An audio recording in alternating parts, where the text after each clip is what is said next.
Finally, I'll close with a little piece tonight. What two numbers on this chart do we need kids to function at? 1 and 2 or 4 and 5 class all together? If you simply think, and for the educators, I'm going to talk about Bloom's taxonomy. For the non-educators, I'm going to talk about academic rigor, rigorous instruction. And put rigor up the left-hand side of this chart. And put application across the bottom. And break it into 4 quadrants. Quadrant A is low-level knowledge with no application. Low-level knowledge, no application. B, low-level knowledge, a lot of real-world application. C, rigor, but not much relevance to it. D is rigor and relevance. Here are 4 ninth grade math standards right out of the Ohio math standards. Deb Delisle gave them to me. They're right out of your state standards. I'm going to ask you tonight to read them. And in a moment, I'm going to ask you to raise your hand if you would have a hard time doing one or more of these. These are ninth grade math. Okay, now when I was in ninth grade, I could do them, but it's been a long time since ninth grade. I'm going to ask you to raise your hands because it's why I'm coming out in the audience. Someone who does not raise their hand, which means you can do it, I'm going to bring you up on stage. And we're going to try. And we got 2 TV stations that are going to capture you. How many in the room would have a hard time doing one? It's almost everybody in the place. Ladies and gentlemen, they are the exact same 4 math standards I gave you twice.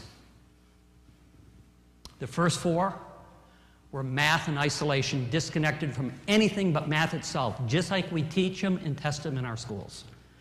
These are anchored in real-world, everyday applications kids can understand. What have we learned out of millions and millions of research dollars from the Bill and Melinda Gates Foundation, from the U.S. Department of Education? We learned one simple lesson, and it is the most important sentence of the night. Relevance makes rigor possible for most students. Relevance makes rigor possible for most students.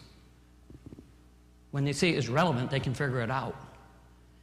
And with the digital natives of today, our kids, they need to see relevance more than any other generation ever needed it, because their brains have been wired that way. That's what the highest performing schools in the country have figured out. We got to teach to the B and D quadrant, because it's how kids learn. You know, there's never been a pass play in football that is not a math problem. But have you ever integrated phys ed, football, and math together in your schools? Art and music is nothing more than applied math and science. But we never teach them as if they are integrated. High-performing schools have broken down the barriers. You can't get to B and D one discipline at a time. It's totally integrated. Let your teachers see how other teachers have figured out how to do it.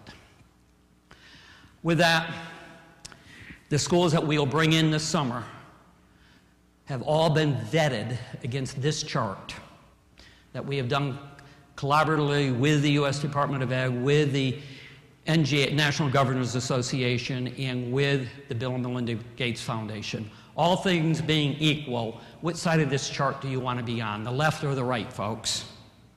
Which side? Where you want to be, top or bottom?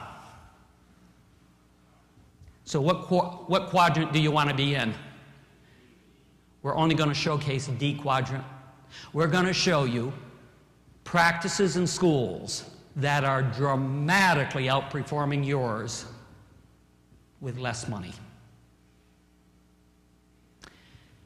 It's not additional money that's going to change our schools. It's a will to change and an understanding that the 21st century is fundamentally different than the 20th century.